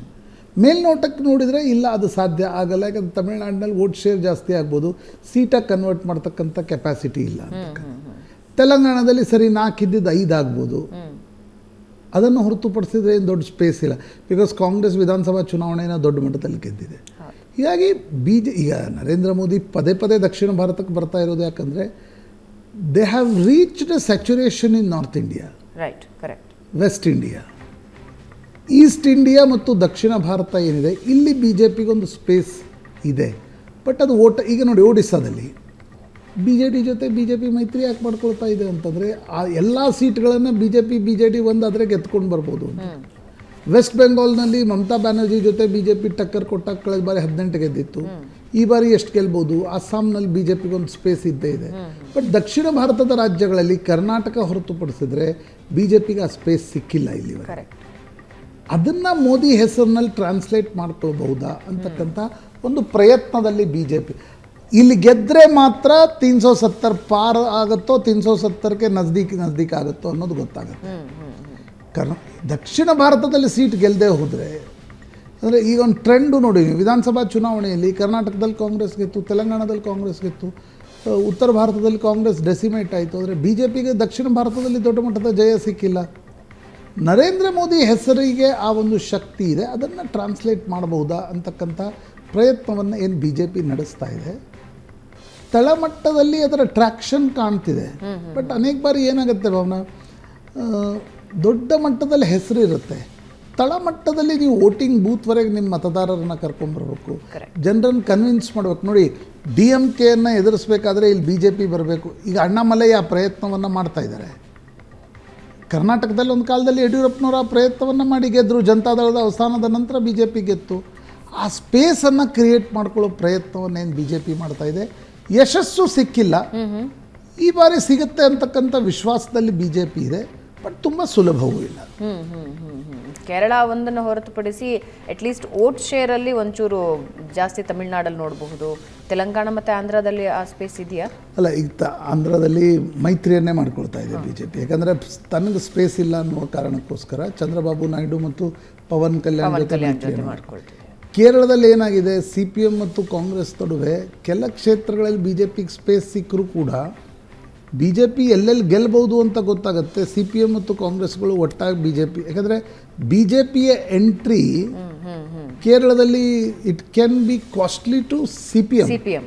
ಯಾಕಂದರೆ C P M is basically Hindu ವೋಟ್ಗಳನ್ನು ತೆಗೆದುಕೊಳ್ಳುವ ಪಾರ್ಟಿ. ಕಾಂಗ್ರೆಸ್ಸಲ್ಲಿ ಮುಸ್ಲಿಂ ಮತ್ತು ಕ್ರಿಶ್ಚಿಯನ್ ವೋಟ್ಗಳನ್ನು ತೆಗೆದುಕೊಳ್ಳೋದು ತನ್ನ ಅಸ್ತಿತ್ವ. ಕಾಂಗ್ರೆಸ್ಗೆ ಅಲ್ಲಿ ಸಮಸ್ಯೆ ಆಗಲ್ಲ. ಒಂದು ವೇಳೆ ಬಿ ಜೆ ಪಿ ಒಳಗಡೆ ಬಂದರೆ ಅದು ವೋಟ್ ತೆಗೆದುಕೊಳ್ಳೋದು C P M. Same in West Bengal. West ಬೆಂಗಾಲ್ದಲ್ಲಿ ಮುಸ್ಲಿಮರು they shifted to Mamata Banerjee. Hindu ವೋಟ್ಗಳೇನು ಸಿ ಪಿ ಎಮ್ ತೆಗೆದುಕೊಳ್ತಾ ಇತ್ತು, ಅವರು ಮಮತಾ ಬ್ಯಾನರ್ಜಿಯನ್ನು ಟೇಕ್ ಆನ್ ಮಾಡಲಿಕ್ಕೆ they shifted to B J P. So ನಿಮಗೆ ಯಾವುದೇ ರಾಜಕಾರಣದಲ್ಲೂ ಕೂಡ ನೀವು ಎಷ್ಟೇ ಜನಪ್ರಿಯರಿರಿ, ನಿಮಗೊಂದು ಶೂನ್ಯತೆ ಬೇಕಾಗುತ್ತೆ. ಆ ಶೂನ್ಯತೆಯಲ್ಲಿ ಮಾತ್ರ ಒಂದು ಪಾರ್ಟಿ ಬೆಳೆಯಲಿಕ್ಕೆ ಸಾಧ್ಯ. ಅದು ದಕ್ಷಿಣ ಭಾರತದಲ್ಲಿ ಬಿಜೆಪಿಗೆ ಇಲ್ಲಿವರೆಗೆ ಸಿಕ್ಕಿಲ್ಲ. ಕರ್ನಾಟಕ, ತಮಿಳುನಾಡಿನಲ್ಲಿ ಒಂದು ಚೂರು. ದಟ್ಸ್ ಬಿಕಾಸ್ ಆಫ್ ಅಣ್ಣಾಮಲೈ ಒಂದು ಪ್ರಯತ್ನವನ್ನು ಮಾಡ್ತಾ ಇದ್ದಾರೆ. ಆ್ಯಂಡ್ AIADMKಗೆ ಲೀಡರ್ಶಿಪ್ ಇಲ್ಲ. ವೋಟರ್ಸ್ ಇರ್ಬೋದು, ಬಟ್ ಲೀಡರ್ಶಿಪ್ ಇಲ್ಲ. ಅದನ್ನು ಅಣ್ಣಾಮಲೈ ಎಷ್ಟರ ಮಟ್ಟಿಗೆ ತನ್ನತ್ತ ಸೆಳೆದುಕೊಳ್ಳು. ಬಟ್ ಅದರಲ್ಲಿ ಐಡಿಯಾಲಜಿಕಲ್ ಡಿಫ್ರೆನ್ಸಸ್ ಕೂಡ ಇವೆ. ಯಾಕೆಂದರೆ ದ್ರವಿಡ, ಈಗ ನೋಡಿ, ತಮಿಳ್ನಾಡು ದ್ರವಿಡ ಮೂಮೆಂಟ್ನ ಒಂದು ಕೋಟೆ. AIADMK ಇರಲಿ, DMK ಇರಲಿ, ಅವರ ದ್ರವಿಡ ಸ್ಟ್ಯಾಂಡ್ ಒಂದೇ ಇರುತ್ತೆ. ಬಿ ಜೆ ಪಿ ಹಿಂದುತ್ವವನ್ನು ಅಲ್ಲಿ ಪುಷ್ ಮಾಡಲಿಕ್ಕೆ ಎಷ್ಟು ಪುಷ್ ಮಾಡಲಿಕ್ಕೆ ಸಾಧ್ಯ ಆಗುತ್ತೆ? That is bigger question. Yes, ಒಂದು ಚಿಕ್ಕ ಬ್ರೇಕ್ನ ನಂತರ ಕಾಂಗ್ರೆಸ್ನಲ್ಲಿ ಏನಾಗ್ತಾ ಇದೆ? 21 ಕ್ಷೇತ್ರಗಳಲ್ಲಿ ಅಭ್ಯರ್ಥಿಗಳ ಆಯ್ಕೆ ದೊಡ್ಡ ಕಗ್ಗಂಟಾಗಿದೆಯಂತೆ. ಯಾಕೆ? ಮಾತಾಡೋಣ ಚಿಕ್ಕ ಬ್ರೇಕ್ ಆದ್ಮೇಲೆ. ಲೋಕಸಭಾ ಚುನಾವಣೆ ಸಮರಕ್ಕೆ ಕಾಂಗ್ರೆಸ್ ಅಭ್ಯರ್ಥಿಗಳ ಆಯ್ಕೆ ಈಗ ದೊಡ್ಡ ಕಗ್ಗಂಟಾಗಿದೆ. 7 ಕ್ಷೇತ್ರಗಳಿಗೆ ಈಗಾಗಲೇ ಅನೌನ್ಸ್ ಆಗಿದೆ. ಆದರೆ 21 ಕ್ಷೇತ್ರಗಳಿಗೆ ಅಭ್ಯರ್ಥಿಗಳನ್ನ ಅಂತಿಮಪಡಿಸೋದಕ್ಕೆ ಕಾಂಗ್ರೆಸ್ ಹೆಣಗಾಡ್ತಾ ಇದೆ. ಪ್ರಶಾಂತ್, 21 ಕ್ಷೇತ್ರಗಳ ಅಭ್ಯರ್ಥಿಗಳ ಆಯ್ಕೆ ಕಗ್ಗಂಟು ಅನ್ನೋದು ಕಾಂಗ್ರೆಸ್ ವಲಯದಿಂದ ಬರ್ತಾ ಇರೋ ಮಾಹಿತಿ. ನೋಡಿ, ಅದು ಒಂದು ಕಡೆ ಕಗ್ಗಂಟು, ಇನ್ನೊಂದು ಕಡೆ ಏನಾಗಿದೆ, ಲೋಕಸಭಾ ಚುನಾವಣೆಗೆ ಉತ್ಸುಕರಾಗಿರುವ ಅಭ್ಯರ್ಥಿಗಳ ಸಂಖ್ಯೆ ಕಾಂಗ್ರೆಸ್ನಲ್ಲಿ ಕಡಿಮೆ ಇದೆ. ಬಿ ಜೆ ಪಿಯಲ್ಲಿ ಜಾಸ್ತಿ ಇದೆ, ಯಾಕಂದರೆ ದಿಲ್ಲಿಯಲ್ಲಿ ಅಧಿಕಾರ ಇದೆ. ಕಾಂಗ್ರೆಸ್ನಲ್ಲಿ ಕರ್ನಾಟಕದಲ್ಲಿ ಅಧಿಕಾರ ಇದೆ. ಕರ್ನಾಟಕದಲ್ಲಿ ಅಧಿಕಾರ ಬಿಟ್ಟು ದಿಲ್ಲಿಗೆ ಹೋಗಲಿಕ್ಕೆ ಒಬ್ಬ ಸಚಿವನೂ ತಯಾರಿಲ್ಲ, ಯಾರೂ ತಯಾರಿಲ್ಲ. ಬೇಕಾದ್ರೆ ಇಲ್ಲಿ ನಿಗಮ ಮಂಡಳಿ ಅಧ್ಯಕ್ಷ ಸ್ಥಾನ ಕೊಡಿ, ನಂಗೆ ಲೋಕಸಭಾ ಸಂಸದ ಬೇಡ ಅಂತಕ್ಕಂಥದ್ದನ್ನು ಅನೇಕರು ಹೇಳ್ತಾರೆ. ಅಂದರೆ ಇಲ್ಲಿ ಅಧಿಕಾರ ಇರುವ ಕಾರಣದಿಂದ. ಇನ್ನೊಂದು, ಬಿ ಜೆ ಪಿಯ ಅಭ್ಯರ್ಥಿ ಯಾರು ಅಂತಕ್ಕಂಥದ್ದನ್ನು ನೋಡ್ಕೊಂಡು ಕಾಂಗ್ರೆಸ್ ತನ್ನ ಅಭ್ಯರ್ಥಿಗಳನ್ನು ಅಂತಿಮಗೊಳಿಸುತ್ತೆ. ಕೆಲವೊಂದು ಕಡೆ ಈಗ ಸಚಿವರಿದ್ದಾರೆ, ಅವರವ್ರ ಮಕ್ಕಳಿಗೆ ಸಂಸದ ಸ್ಥಾನ ಕೊಡಿ ಅಂತಕ್ಕಂಥದ್ದನ್ನು. ಫಾರ್ ಎಕ್ಸಾಂಪಲ್ ಬೆಳಗಾವಿಗೆ ಮೃಣಾಲ್ ಹೆಬ್ಬಾಳ್ಕರ್ ಕೇಳ್ತಿದ್ದಾರೆ, ನಾನು ಲಕ್ಷ್ಮೀ ಹೆಬ್ಬಾಳ್ಕರ್ ನಮ್ಮ ಮಗನಿಗೆ ಕೊಡಿ, ಸತೀಶ್ ಜಾರಕಿಹೊಳಿ ಮಗಳಿಗೆ ಕೊಡಬೇಕು ಅಂತಕ್ಕಂಥ ಒಂದು ಉತ್ಸುಕತೆ ಇದೆ. ಒಂದು ಕಡೆ HC ಮಾದೇವಪ್ಪನವ್ರು ನಿಲ್ಲಕ್ಕೆ ಮನಸ್ಸಿಲ್ಲ, ಮಗನಿಗೆ ಕೊಡಿ ಅಂತ ಕೇಳ್ತಿದ್ದಾರೆ. ಹೈಕಮಾಂಡ್ ಹೇಳ್ತಿದೆ ನೀವೇ ನಿಂತ್ಕೋಬೇಕು ಅಂತಕ್ಕಂಥ. ಮುನಿಯಪ್ಪನವ್ರು ಹೇಳ್ತಿದ್ದಾರೆ, ನನ್ನ ಮಗಳನ್ನು ನನ್ನ ಸ್ಥಾನದಲ್ಲಿ ಮಂತ್ರಿ ಮಾಡೋದಾದರೆ ಮಾತ್ರ ನಾನು ಲೋಕಸಭಾ ಚುನಾವಣೆಗೆ ಸ್ಪರ್ಧೆ ಮಾಡಲಿಕ್ಕೆ ಹೋಗ್ತೀನಿ, ಇಲ್ಲಾಂದರೆ ನನಗೇನು ಭಾರಿ ಆಸಕ್ತಿ ಇಲ್ಲ, ನಾನು ಮಂತ್ರಿ ಆಗಿದ್ದೀನಿ ಅಂತಕ್ಕಂಥದ್ದನ್ನು ಹೇಳ್ತಾ ಇದ್ದಾರೆ. ಈಗ ಚಿತ್ರದುರ್ಗದಲ್ಲಿ ಚಂದ್ರಪ್ಪ ಆಲ್ಮೋಸ್ಟ್ ಅಂತಕ್ಕಂಥದ್ದನ್ನು ಹೇಳಲಾಗ್ತಾಯಿತ್ತು, ಬಟ್ ಈಗೇನೋ ಒಂದಿಷ್ಟು ಸಮಸ್ಯೆಗಳಿವೆ ಅಲ್ಲಿ ಅಂತಕ್ಕಂಥದ್ದು ಗೊತ್ತಾಗ್ತಾ ಇದೆ. ಧಾರವಾಡದಲ್ಲಿ ಈಗ ಪ್ರಹ್ಲಾದ್ ಜೋಶಿ ಟಿಕೆಟ್ ಆದರೆ ಅವ್ರ ವಿರುದ್ಧ ಯಾರು ಅಂತಕ್ಕಂಥದ್ರ ಬಗ್ಗೆ ಒಂದು ಸ್ಪಷ್ಟತೆ ಇಲ್ಲ. ಚಿಕ್ಕೋಡಿಯಲ್ಲಿ ನಾವೀಗ ಮಾತಾಡುವಾಗ ಕೆಳಗಡೆ ಬ್ರೇಕಿಂಗ್ ಬರ್ತಾಯಿತ್ತು, ಪ್ರಕಾಶ್ ಹುಕ್ಕೇರಿ ನಾನು ನಿಲ್ಲಲ್ಲ ಅಂತಕ್ಕಂಥದ್ದು. ಪ್ರಕಾಶ್ ಹುಕ್ಕೇರಿ ನಿಂತರೆ ಚಿಕ್ಕೋಡಿಯಲ್ಲಿ ಫೈಟ್ ಆಗುತ್ತೆ. ಅವ್ರು ನಿಂತ್ಕೊಳ್ಳದೆ ಅವ್ರು ಹೇಳ್ತಾ ಇದ್ದಾರೆ, ಲಕ್ಷ್ಮಣರಾವ್ ಚಿಂಗ್ಳೆಗೆ ಕೊಡಿ, ಒಬ್ಬ ಕುರುಬ ಸಮಾಜಕ್ಕೆ ಕೊಡಿ, ನಮ್ಮನ್ನೇನು ಮಂತ್ರಿ ಮಾಡಲಿಲ್ಲ ನೀವು, ಗಣೇಶ್ ಹುಕ್ಕೇರಿಗೂ ಮಂತ್ರಿ ಮಾಡಲಿಲ್ಲ ಅನ್ನುವ ಅಸಮಾಧಾನವನ್ನು ಪ್ರಕಾಶ್ ಹುಕ್ಕೇರಿಯಲ್ಲಿ ವ್ಯಕ್ತಪಡಿಸ್ತಾ ಇದ್ದಾರೆ. ನಾವ್ಯಾಕೆ ಚುನಾವಣೆಗೆ ನಿಲ್ಲಬೇಕು ಅಂತಕ್ಕಂಥದ್ದು. ಬಾಗಲಕೋಟೆಯಲ್ಲಿ ಯಾರು ಅಂದರೆ ನನಗನ್ಸುತ್ತೆ ಬಿ ಜೆ ಪಿಯಲ್ಲಿರುವಂತೆ ಕಾಂಗ್ರೆಸ್ನಲ್ಲಿ ಭಾಳ ದೊಡ್ಡ ಪೈಪೋಟಿ ಲೋಕಸಭಾ ಸ್ಪರ್ಧೆಗಿಲ್ಲ. ಆದರೆ ಗೆದ್ಕೊಂಡು ಬರ್ತಕ್ಕಂಥದ್ದು, ಗೆಲ್ಲಿಸ್ಕೊಂಡು ಬರ್ತಕ್ಕಂಥದ್ದು, ಅದ್ರದ್ದು ಪಾಲಿಟಿಕ್ಸ್ ಮೇಲೆ ಏನು ಪರಿಣಾಮ ಆಗುತ್ತೆ, ಇದ್ರ ಬಗ್ಗೆ ಕಾಂಗ್ರೆಸ್ನ ಒಳಗಡೆ ಬಹಳ ಚರ್ಚೆ ಇದೆ. ಒಂದು ಚಿಕ್ಕ ಬ್ರೇಕ್ನ ನಂತರ ಮತ್ತಷ್ಟು ಸುದ್ದಿ. ಮತ್ತೊಂದು ಸಲ ವಿವಾದಕ್ಕೆ ಸಿಲುಕೊಂಡಿದ್ದಾರೆ ಸಂಸದ ಅನಂತಕುಮಾರ್ ಹೆಗಡೆ. ಸಂಸದರ ಬಾಯಲ್ಲಿ ಮತ್ತೆ ಸಂವಿಧಾನ ಬದಲಾವಣೆ ಮಾತು ಬಂದಿದೆ. ಪ್ರತಿಪಕ್ಷಗಳಿಗೆ ಒಂದು ಹೊಸ ಅಸ್ತ್ರನ ಅನಂತಕುಮಾರ್ ಹೆಗಡೆ ಕೊಟ್ಟಿದ್ದಾರೆ. ಏನು ಹೇಳಿದ್ದಾರೆ ಕೇಳಿಸ್ಕೊಳ್ಳಿ. ಏನು ಮೂಲಭೂತವಾಗಿ ಸಂವಿಧಾನವನ್ನು ಸಂಪೂರ್ಣವಾಗಿ ತಿರುಚಿದ್ರು ಕಾಂಗ್ರೆಸ್ನವರು, ಅದರಲ್ಲಿ ಬ್ಯಾಡದೇ ಇರೋದನ್ನೆಲ್ಲ ತುರುಕಿದ್ರು, ವಿಶೇಷವಾಗಿ ಇಡೀ ಹಿಂದೂ ಸಮಾಜವನ್ನ ದಮನಿಸುವಂತಹ ರೀತಿಯಲ್ಲಿ ಕಾನೂನನ್ನು ತಂದಿಟ್ಟಿದ್ರು. ಇದೆಲ್ಲವೂ ಬದಲಾಗಬೇಕಾದ್ರೆ ಈ ಮೆಜಾರಿಟಿಯಲ್ಲಿ ಆಗುವುದಿಲ್ಲ. ಸಂವಿಧಾನವನ್ನ ತಿದ್ದುಪಡಿ ಮಾಡಬೇಕಾದ್ರೆ ಲೋಕಸಭೆಯಲ್ಲಿ 2/3 ಮೆಜಾರಿಟಿ, ರಾಜ್ಯಸಭೆಯಲ್ಲಿ 2/3 ಮೆಜಾರಿಟಿ, ರಾಜ್ಯ ಸರ್ಕಾರಗಳಲ್ಲಿ 2/3 ಮೆಜಾರಿಟಿ, ಒಮ್ಮೆ ಇಷ್ಟ ಆದ ನಂತರದಲ್ಲಿ ಆಮೇಲೆ ಮಾರಿ ಜಾತ್ರೆ ನೋಡ್ರಿ ಹೆಂಗಿರುತ್ತೆ. ಜಾತ್ರೆ ಒಂದು ಕಳೆ ಬರೋದು ಅಷ್ಟು ನಂತರದ. ಪ್ರಶಾಂತ್, ಈ ಹಿಂದೆನೂ ಅನಂತಕುಮಾರ್ ಹೆಗಡೆ ಮಾತಾಡಿದಾಗ ಇದೇ ರೀತಿ ಒಂದು ವಿವಾದ ಆಗಿತ್ತು. ಸೇಮ್ ಸಂವಿಧಾನ ಬದಲಾವಣೆ ಮಾಡ್ತೀವಿ ಅನ್ನೋಂಥ ಒಂದು ಹೇಳಿಕೆ ಕೊಟ್ಟಿದ್ರು. ಈಗ ಹಂಗಿದ್ದೇ ಒಂದು ಹೇಳಿಕೆ. ಕಳೆದ ಬಾರಿ ಕೂಡ ಅವರು ಸಂವಿಧಾನದ ಬದಲಾವಣೆ ಹೇಳಿಕೆ ಕೊಟ್ಟಾಗ ವಿಪಕ್ಷಗಳು ಅದನ್ನು ತೀವ್ರವಾಗಿ ವಿರೋಧಿಸಿದ್ವು. ನಂತರ ಅವರು ಅದಕ್ಕೆ ಸಮಜಾಯಿಷಿಯನ್ನು ಪಾರ್ಲಿಮೆಂಟಲ್ಲಿ ಕೊಡಬೇಕಾಯ್ತು. ಈ ಬಾರಿ ಕೂಡ ಅವ್ರು ಕೊಟ್ಟಿರ್ತಕ್ಕಂಥ ಹೇಳಿಕೆಯ ನಂತರ ಅವ್ರದ್ದೇ ಪಾರ್ಟಿ ಅವ್ರ ಸ್ಟ್ಯಾಂಡನ್ನು ಎಂಡೋರ್ಸ್ ಮಾಡ್ತಾ ಇಲ್ಲ. ಅದು ವೈಯಕ್ತಿಕವಾಗಿರ್ತಕ್ಕಂಥ ಹೇಳಿ. ಅಂದರೆ ಇಲ್ಲಿ ಬಂದಾಗ ಅನಂತಕುಮಾರ್ ಹೆಗಡೆ ಅವ್ರದ್ದು ಇಂಟರ್ವ್ಯೂ ನಡೀತು. ಅದರಲ್ಲೂ ಈ ಪ್ರಶ್ನೆಯನ್ನು ಕೇಳಿದಾಗ ಅವ್ರು ಹೇಳಿದರು, ಇಲ್ಲ ತುರ್ತು ಪರಿಸ್ಥಿತಿಯ ಸಂದರ್ಭದಲ್ಲೇನು ಜಾತ್ಯತೀತ ಅಂತಕ್ಕಂಥದ್ದನ್ನು ಸೇರಿಸಲಾಯಿತು, ಅದನ್ನು ತೆಗೆಯೋದಕ್ಕೆ ಸಂಬಂಧಪಟ್ಟಂತೆ ಅದಕ್ಕೆ ನನ್ನ ವಿರೋಧ ಇದೆ, ಅದು ತೆಗಿಬೇಕು ಅಂತಕ್ಕಂಥದ್ದನ್ನು ಅವ್ರು ಹೇಳಿದರು. ಈಗಲೂ ಕೂಡ ಅದನ್ನು ಅವರು ಅದೇ ವಿಷಯವನ್ನು ಹೇಳ್ತಕ್ಕಂಥ ಒಂದು ಪ್ರಯತ್ನವನ್ನು ಮಾಡ್ತಾ ಇದ್ದಾರೆ. ಆದರೆ ಅವ್ರ ಪಾರ್ಟಿಗೆ ಅದನ್ನು ಒಪ್ಕೊಳ್ತಕ್ಕಂಥದ್ದು ಸಾಧ್ಯ ಆಗ್ತಾ ಇಲ್ಲ. ಯಾಕಂದರೆ 2/3 ಬಂದ ತಕ್ಷಣ ನಾವು ಸಂವಿಧಾನದಲ್ಲಿ ನೋಡಿ, ಸಂವಿಧಾನದ ಬದಲಾವಣೆಯನ್ನು ಯಾರೂ ಮಾಡಲಿಕ್ಕೆ ಸಾಧ್ಯ ಇಲ್ಲ. ತಿದ್ದುಪಡಿಗಳನ್ನು ತರ್ತಾ ಹೋಗ್ಬೇಕಾದ್ರೆ ಕಾಲಕ್ಕೆ ಅದು ಆಗ್ತಾ ಇದೆ. ಅಲ್ಲ, ಅದಾಗಲೇಬೇಕು. ಅದು ಯುಗ ಧರ್ಮಕ್ಕೆ ಅನುಸಾರವಾಗಿ ಬದಲಾವಣೆಗಳು ಸಂವಿಧಾನದಲ್ಲೂ ಆಗ್ತಿರ್ತವೆ, ಸಮಾಜದಲ್ಲೂ ಆಗ್ತವೆ, ಸಂಘಟನೆಗಳಲ್ಲೂ ಆಗ್ತವೆ, ವ್ಯಕ್ತಿಯಲ್ಲೂ ಆಗ್ತವೆ. ಇದು ಯುಗ ಧರ್ಮಕ್ಕೆ ಅನುಸಾರವಾಗಿ ಆಗ್ತಾನೆ ಇರುತ್ತೆ.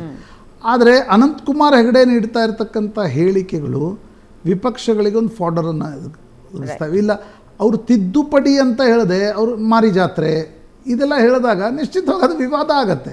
ಈಗ ನನಗಿರುವ ಪ್ರಶ್ನೆ, ಅನಂತಕುಮಾರ್ ಹೆಗಡೆ ವಿವಾದ ಆಗಲಿ ಅನ್ನುವ ಕಾರಣಕ್ಕೋಸ್ಕರವೇ ಈ ರೀತಿ ಹೇಳಿಕೆ ಕೊಡ್ತಿದ್ದಾರಾ, ಅಥವಾ ಟಿಕೆಟ್ಗೋಸ್ಕರ ಅಲ್ಲೇನು ದಿಲ್ಲಿಯಲ್ಲಿ ಕಿರಿಕಿರಿ ನಡೀತಾ ಇದೆ ಆ ಕಾರಣದಿಂದ ಈ ಹೇಳಿಕೆ ಕೊಡ್ತಾ ಇದ್ದಾರಾ? I don't know.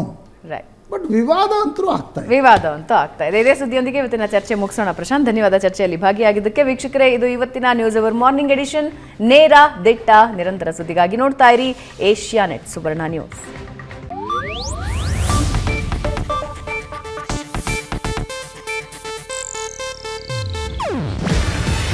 ಇದು ಏಷ್ಯಾನೆಟ್ ನ್ಯೂಸ್ ನೆಟ್ವರ್ಕ್ ಪ್ರಸ್ತುತಿ. ನೀವು ನೋಡ್ತಿದ್ದೀರಾ ಏಷ್ಯಾನೆಟ್ ಸುವರ್ಣ ನ್ಯೂಸ್.